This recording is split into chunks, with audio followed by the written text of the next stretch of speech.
नमस्कार दोस्तों, जय हिंद। चलिए आज आपको बताते हैं भारत में सार्वजनिक उद्यम, महारत्न, नवरत्न और मिनी रत्न। इसके पिछले वीडियो में हमने जो औद्योगिक क्रम जो है पढ़ाया था, अच्छे से औद्योगिक नीति भी बताया था। उसके बाद जो है औद्योगिक नीति 1991 में और उससे संबंधित जो भारत पर प्रभाव पड़ा वो भी हमने बता दिया था। ठीक। और आज जो बताते हैं, आज जो हम आपको बताएंगे महारत्न, नवरत्न और मिनी रत्न, जो भारत के सार्वजनिक जो है उद्यम है, भारत के सार्वजनिक उद्योग हैं, इसको हम बताएंगे आपको। चलिए देखते हैं। उसके जाने के बाद हमने मुस्कुराना छोड़ दिया। ध्यान दीजिएगा।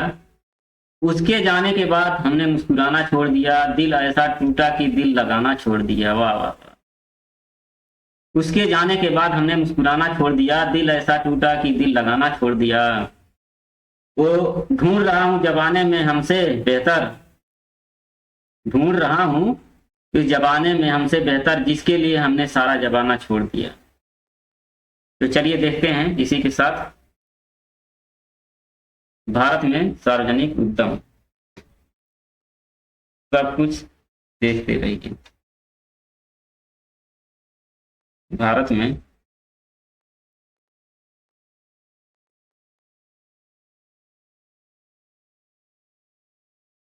सार्वजनिक उद्यम, ठीक। इसमें कौन कौन से हैं? महारत्न है, महारत्न, नवरत्न, उसके बाद मिनी रत्न। महारत्न, नवरत्न और मिनी रत्न। चलिए देखते हैं।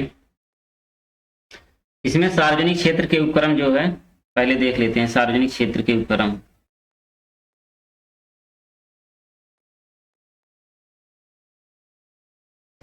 क्षेत्र के उपक्रम।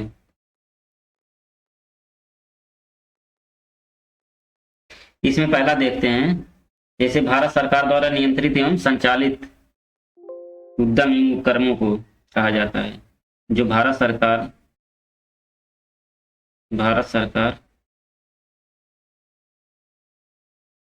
भारत सरकार द्वारा संचालित और नियंत्रित,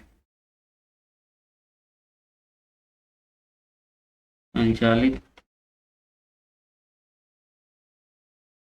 भारत सरकार द्वारा संचालित और नियंत्रित जो सार्वजनिक क्षेत्र के उपक्रम है उन्हें कहा जाता है सार्वजनिक क्षेत्र के उपक्रम। इसमें देखते हैं सार्वजनिक क्षेत्र के उपक्रम में सरकारी पूंजी की हिस्सेदारी जो है, इसमें सरकारी पूंजी की हिस्सेदारी जानते हैं कितना होता है? हिस्सेदारी जो है 50% से ज्यादा होता है। कहने का मतलब 51%, या इससे अधिक भी हो सकता है। 51% या इससे अधिक होता है जो सार्वजनिक क्षेत्र के उपक्रम है, उनमें सरकार की जो पूंजी होती है, सरकारी पूंजी, और यह जो है सार्वजनिक क्षेत्र के उद्यमों में शामिल होते हैं। यह जो है केंद्रीय सार्वजनिक क्षेत्र के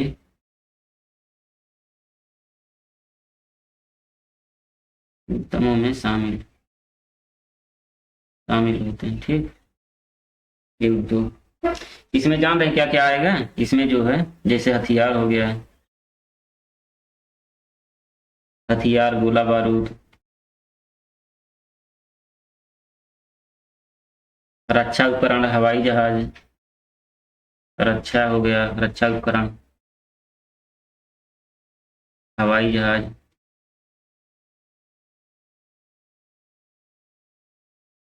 हवाई जहाज और युद्धपोत से संबंध जो है उद्यम है उन्हें शामिल किया जाता है।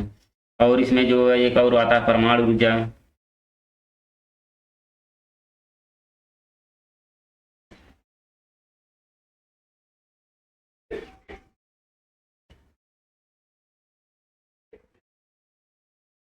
परमाणु ऊर्जा आएगा और रेल परिवहन आएगा,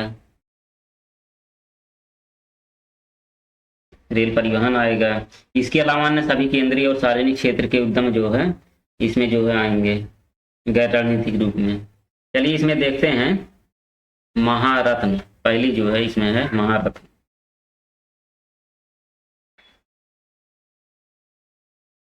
महारत्न कंपनियां कौन कौन सी हैं इसे भी देखेंगे। चलिए ध्यान से देखते हैं।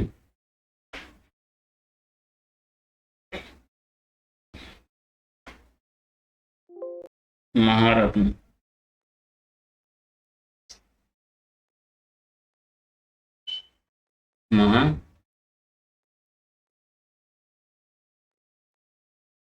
महारत्न हो गया।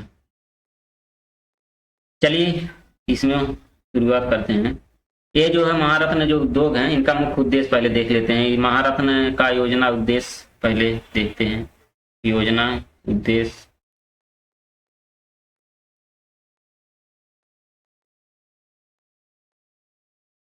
जैसे जो बड़े सार्वजनिक क्षेत्र के उद्यमों को अपने कारोबार का विस्तार करने और विश्व में बड़ी कंपनी के रूप में उभरने में समर्थ बनाना, इनका मुख्य उद्देश्य है। महारत्न कंपनियों का मुख्य उद्देश्य क्या है? जो बड़े सार्वजनिक क्षेत्र के उद्यम हैं, बड़े सार्वजनिक क्षेत्र के उद्यम जो हैं, वो अपने कारोबार का विस्तार करने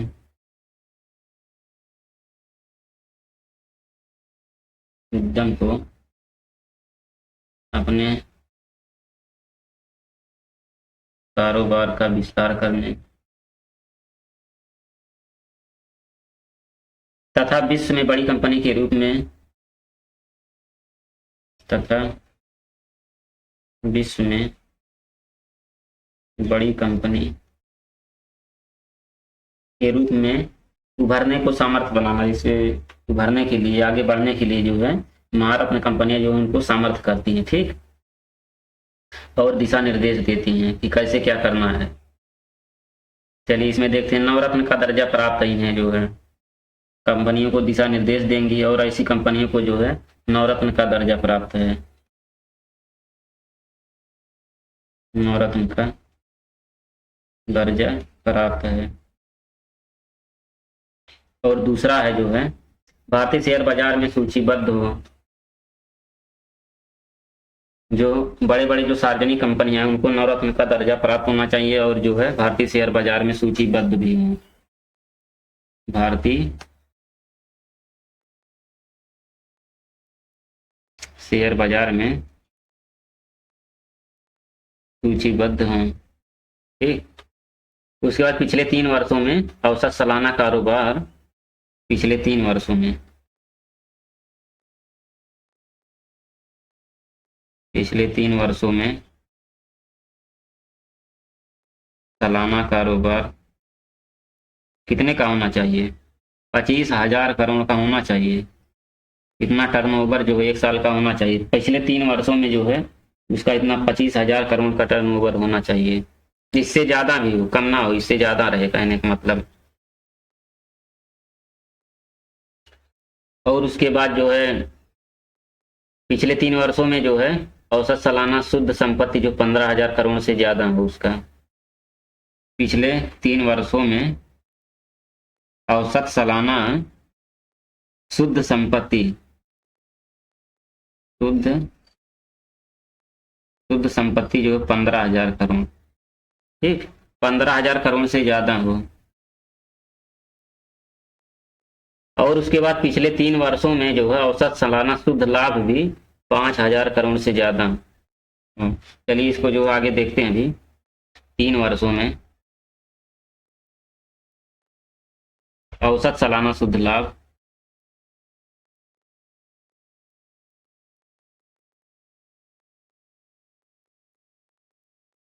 कितना होना चाहिए?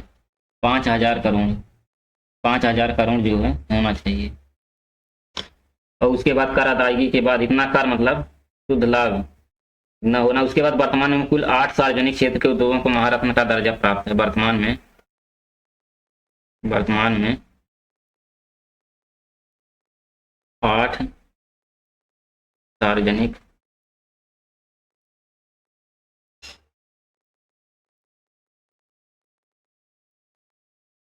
क्षेत्र के उद्यमों को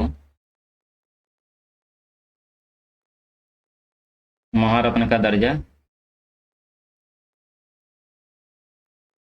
प्राप्त है, ठीक। इसमें जो है वो 8 जो है सार्वजनिक क्षेत्र के उद्यम कौन कौन से हैं उनको देख लेते हैं। जिनको महारत्न का दर्जा प्राप्त हो जाए। इसमें जो पहला है भेल। भेल का मतलब समझ रहे हैं, भारत हैवी इलेक्ट्रॉनिक लिमिटेड। पहला है भेल, मतलब भारत हैवी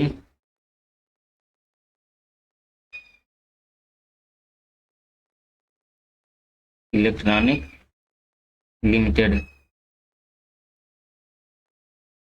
भेल हो गया। तो इसमें दूसरा है सेल, कोल इंडिया लिमिटेड।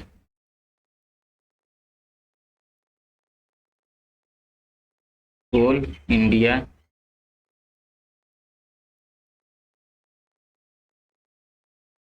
लिमिटेड। उसके बाद तीसरा इसमें जो है गेल,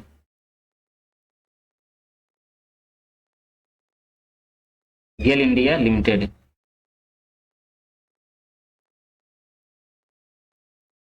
गेल इंडिया लिमिटेड।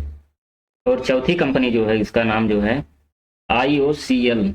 IOCL, IOCL। इसका नाम देखिए क्या है, Indian oil corporation limited. Indian oil corporation limited, ये इसका नाम है। उसके बाद उसकी जो पांचवी कंपनी इस सीरीज की पांचवी कंपनी जो है national thermal power corporation limited, NTPC, national thermal power corporation Limited. ठीक। उसके बाद इसमें देखिए जो है छठी कंपनी जो है ONGC है। ठीक, ONGC का मतलब समझ रहे हैं, oil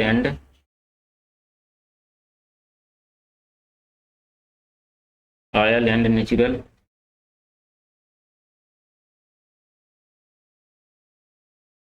gas corporation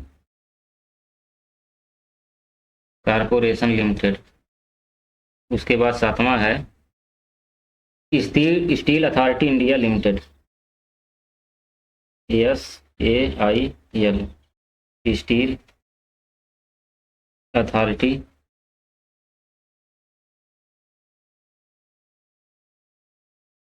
India Limited.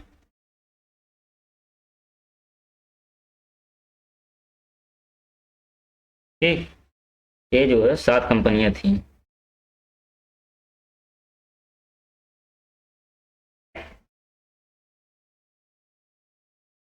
ये तो जो है महारत्न का इन्हें दर्जा प्राप्त है इन कंपनियों को। चलिए इसके बाद देखते हैं नवरत्न। नवरत्न में जो है कौन कौन सी कंपनियां जिसे नवरत्न का दर्जा प्राप्त है, चलिए देखते हैं नवरत्न।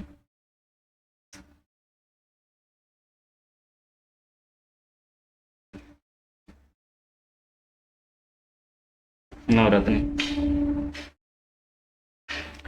जैसे जो कंपनी है मिनी रत्न की श्रेणी में पहली श्रेणी में आती हैं, उसके बाद जो है मिनी रत्न श्रेणी द्वितीय का दर्जा प्राप्त हो।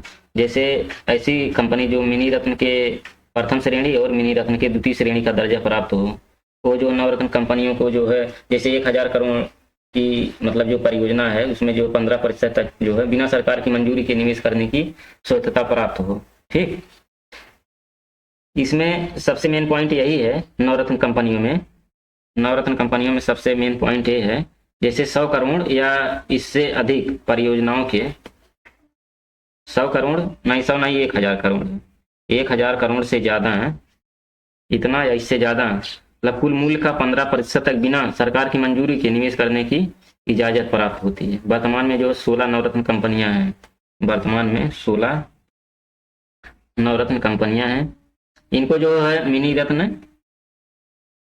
रत्न श्रेणी 1, श्रेणी फर्स्ट और श्रेणी द्वितीय का दर्जा प्राप्त हो तो कौन सी कंपनी कहलाएंगी, नवरत्न कंपनियां कहलाएंगी। ठीक, चलिए देखते हैं नवरत्न कंपनियों में जैसे वर्तमान में 16 नवरत्न कंपनियां हैं, उनमें से जो मेन नवरत्न कंपनियां हैं उनके नाम जो है हम लिख दे रहे हैं। एग्जाम में पूछ सकता है कि ये कौन सी कंपनी है, मिनी रत्न है, नवरत्न है, महारत्न है, कौन सी कंपनी है। तो आप जो है पढ़े रहेंगे या नोट्स बनाए रहेंगे तो अपना जो बता देंगे, याद रहेगा। तो चलिए देखते हैं। पहले इसमें आएगा, पहली कंपनी भेल, BEL, भेल। इसका मतलब जान रहे हैं, Bharat electronics limited, Bharat electronics limited. ये तो पहला था। उसके बाद चलिए दूसरा देखते हैं, engineers India limited,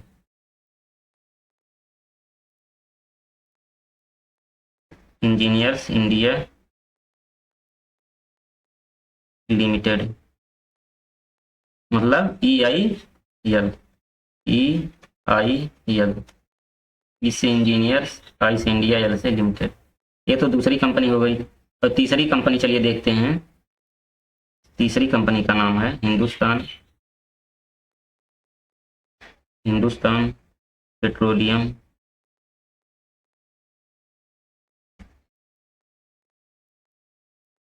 corporation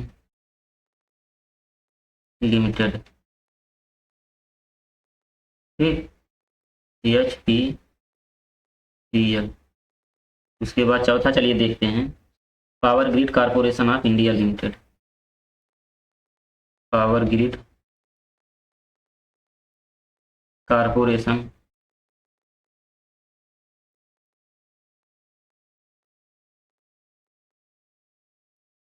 of India Limited,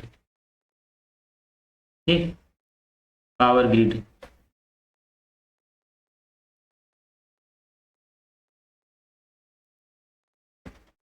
Power Grid Corporation of India Limited, ये तो चौथी कंपनी थी। चलिए पांचवी कंपनी देखते हैं, महानगर टेलीफोन निगम लिमिटेड, महानगर टेलीफोन निगम लिमिटेड,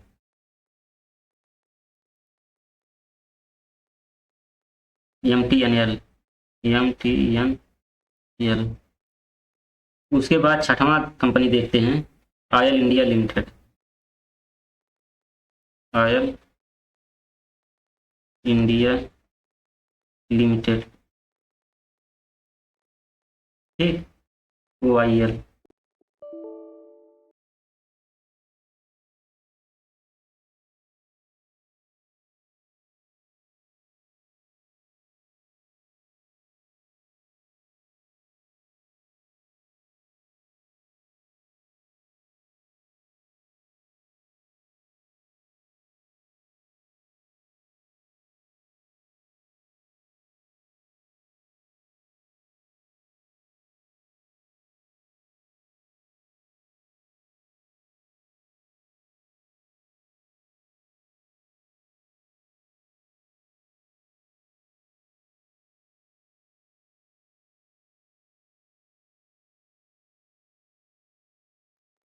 ठीक है, वो OIL, ऑयल इंडिया लिमिटेड, या जो छठवीं कंपनी थी। ये सारी कंपनियां जो हमने लिखा है, ये नवरत्न की कंपनी है, मतलब इन कंपनियों को नवरत्न का दर्जा जो है प्राप्त है, ठीक। चलिए इसके बाद देखते हैं मिनी रत्न। इसके पहले हो गया महारत्न, नवरत्न, अब चलिए लास्ट में देखते हैं मिनी रत्न, ठीक। चलिए देखते हैं मिनी रत्न।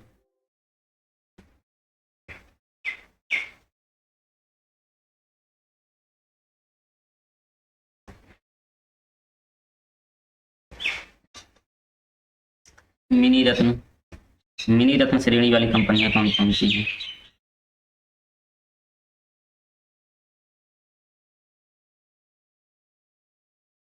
चलिए, जैसे सार्वजनिक क्षेत्र के उद्यमों को पिछले 3 वर्षों से लगातार लाभ कमाना चाहिए। जो सार्वजनिक क्षेत्र के उद्यम हैं उनको पिछले 3 वर्षों से, पिछले 3 वर्षों से जो है उद्यमों को 3 वर्षों से लगातार लाभ कमाना चाहिए, या कमाया हो, लगातार लाभ कमाया हो, और पिछले 3 वर्षों में किसी एक वर्ष में कम से कम 30 करोड़ या उससे अधिक का लाभ प्राप्त भी हुआ। अगर 3 वर्षों से लगातार लाभ कमाया भी हो और पिछले 3 वर्षों से जो है कम से कम 30 करोड़, 30 करोड़ या जो है इससे अधिक, 30 करोड़ या इससे अधिक का लाभ लाभ जो है प्राप्त हुआ उस कंपनी को। जैसे जो मिनी रत्न कंपनी है उसको पिछले 3 वर्षों में लगातार लाभ मतलब प्रॉफिट में रहा वो कंपनी, और उसके बाद जो 3 वर्षों में 30 करोड़ रुपए से अधिक जो है उसे लाभ प्राप्त हुआ। ठीक, उस कंपनी को 30 करोड़ रुपए से भी अधिक लाभ प्राप्त हुआ। और एक चीज और है, और कंपनी जो है, कंपनी 500 करोड़ या अपने निवल संपत्ति के बराबर निवेश करने हेतु स्वतंत्र होती है। तो ऐसी कंपनी जो है 500 करोड़ या अपने निवल संपत्ति के बराबर जो है निवेश करने हेतु स्वतंत्र होती है। इसमें कुछ तो ऐसी कंपनी कौन सी कंपनी कहलाएगी? मिनी रत्न की कंपनी। ऐसी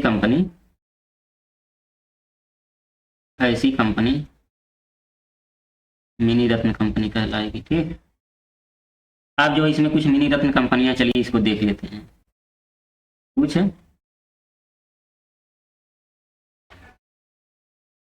चलिए देखते हैं कुछ मिनी रत्न कंपनी प्रमुख हैं। कुछ मिनी रत्न कंपनियां प्रमुख हैं, चलिए उनको देख लेते हैं कौन कौन सी हैं। पहला है भारतीय विमानपत्तन प्राधिकरण। भारतीय विमानपत्तन प्राधिकरण, ये तो पहला हो गया। और दूसरी कंपनी है भारत संचार निगम लिमिटेड। भारत संचार निगम लिमिटेड।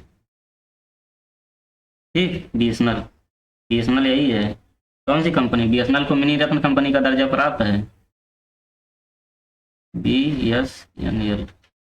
ठीक, इसके बाद चलिए देखते हैं तीसरी कंपनी। इसमें तीसरी कंपनी है जो है राष्ट्रीय बीज निगम लिमिटेड। राष्ट्रीय बीज निगम लिमिटेड, ये कंपनी ये भी है। तो एक चौथी कंपनी है रेल विकास निगम प्राधिकरण।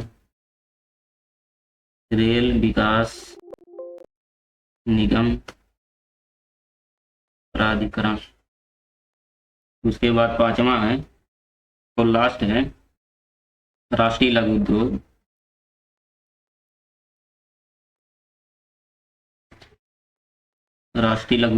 निगम लिमिटेड। ठीक, ये जो पांचों कंपनियां हैं इन कंपनियों को जो है मिनी रत्न कंपनी का दर्जा प्राप्त है। मिनी रत्न श्रेणी की सारी कंपनियां। ठीक, आप लोगों ने इन्हें जो है अच्छे से देख लिया होगा। महारत्न, मिनी रत्न और नवरत्न। यहाँ से सवाल बन जाते हैं, जैसे किसी कंपनी का नाम दे दिया, उसके बाद पूछ लेगा कि इनमें से कौन सी कंपनी है, महारत्न है, नवरत्न है, मिनी रत्न है या इनमें से कोई नहीं। तो आप देखे रहेंगे, ज़्यादा है नहीं। जो महारत्न में हमने जो है 7-8 कंपनियों का नाम बताया, उसके बाद नवरत्न में जो है 6 कंपनियों के नाम बताया है, उसके बाद मिनी रत्न में आप देख ही रहे हैं 5 कंपनियों के नाम है। तो इनको जो है अच्छे से देख लीजिएगा एग्जाम में, ताकि कोई भी सवाल छूटने ना पाए। उसके बाद हम नए टॉपिक के साथ जो अगले वीडियो में मिलेंगे, सूक्ष्म लघु व मध्यम उद्योग, इनके साथ जो हम अगले वीडियो में मिलेंगे। तब तक के लिए जो इजाजत चाहते हैं। जय हिंद दोस्तों, नमस्कार।